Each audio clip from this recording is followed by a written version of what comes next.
Este cuadro que ves a mis espaldas lo estoy viendo yo desde que era niña en el comedor de mi casa.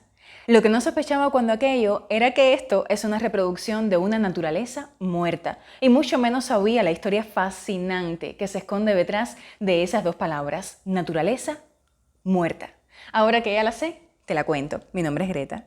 Lo primerito es no ser tan literales con el término, ¿eh? Muchos piensan que naturaleza muerta es pintar una flor marchita o frutas en estado de descomposición. Y sí, pero esto es una naturaleza muerta. Y esto también.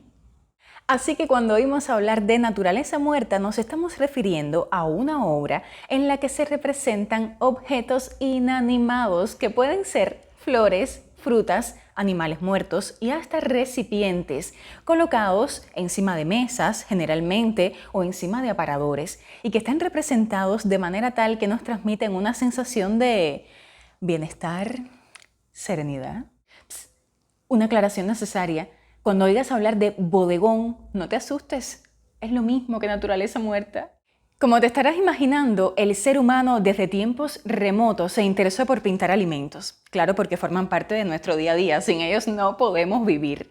Así que desde el antiguo Egipto ya encontramos frescos en el interior de las tumbas donde vemos representados panes, uvas, pescados. Y claro, es lógico, porque ellos pensaban que todos esos alimentos acompañarían al difunto en su viaje hacia el más allá. No era cosa de juego, ¿eh? Nada de eso. Si nos llegamos a la antigüedad clásica, encontramos referencias, por ejemplo, de Plinio el Viejo, que fue un escritor y militar romano, sobre personas que hacían este tipo de pinturas. De hecho, en la antigua Roma, las familias ricas decoraban los suelos y las paredes de sus casas con pinturas murales o mosaicos de frutas, flores y algunos utensilios que empleaban en los banquetes que organizaban. La Edad Media puso como que un freno, un stop a todo esto. Aquello de las frutas, las flores, los banquetes, no hacía mucha gracia. El arte se volcó hacia lo religioso.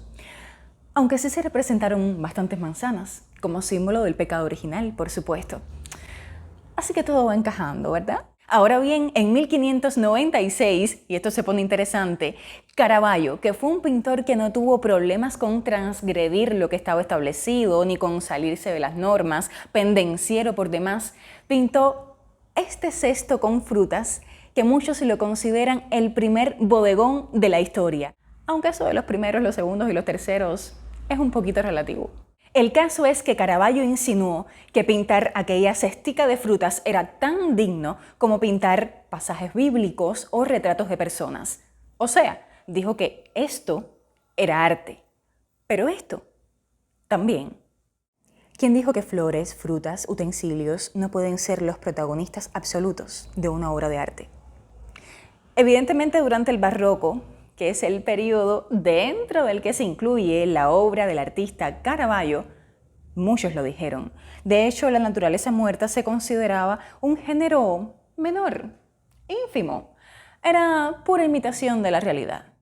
Veamos. Evidentemente, sí, es un género que permite al pintor lucirse a nivel técnico, con profundos estudios de las luces y las sombras, de las texturas, como la transparencia del cristal, de la porcelana, de las sodias de cobre, las cortezas de los frutos. También los pintores deben adentrarse en el estudio de la perspectiva espacial. Y si se han fijado, el artista no pinta en estos casos a los humanos, al menos no suele hacerlo, pero la presencia de estos se intuye a través de la disposición de los objetos. Pero eso no es todo. Muchos de estos bodegones eran encargados a los artistas por las altas clases sociales para colocarse en las casas, en los palacios, encima de las puertas, también a los laterales, así que se convirtieron en testimonio de la riqueza de determinadas épocas. Te pongo un ejemplo. Países Bajos, pleno siglo XVII. La opulencia que alcanzó aquel imperio fue inmortalizada ¿por quiénes? ¿Sí? Por sus bodegones. Otro punto a favor de las naturalezas muertas es que pueden esconder símbolos muy interesantes. Como sucede en este bodegón del español Francisco de Zurbarán, que se sospecha es un homenaje a la Virgen María. La naranja y el azahar serían la castidad, el agua la pureza y la rosa el amor. En este de Goya vemos pescados amontonados encima de una superficie, ¿verdad?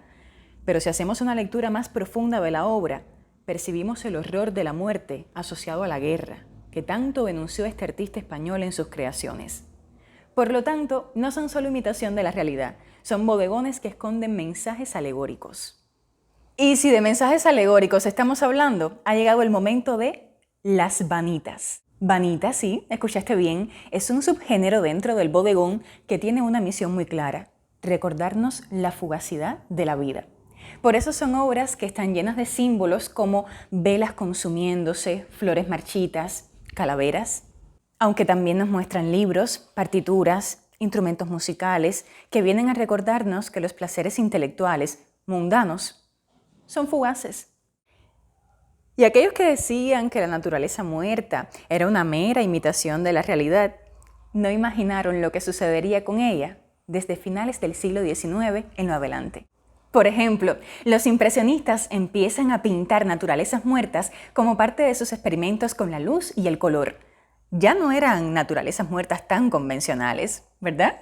Artistas como Cézanne pintan naturalezas muertas en las que ya no importaba tanto imitar la realidad. Esta obra, Tres peras, no me dejará mentir. Evidentemente, la intención de Cézanne no era representarnos tres peras tal cual las conocemos en nuestra vida cotidiana, que va, sino buscar nuevas formas geométricas y espaciales de representar la realidad. El tema era puro pretexto.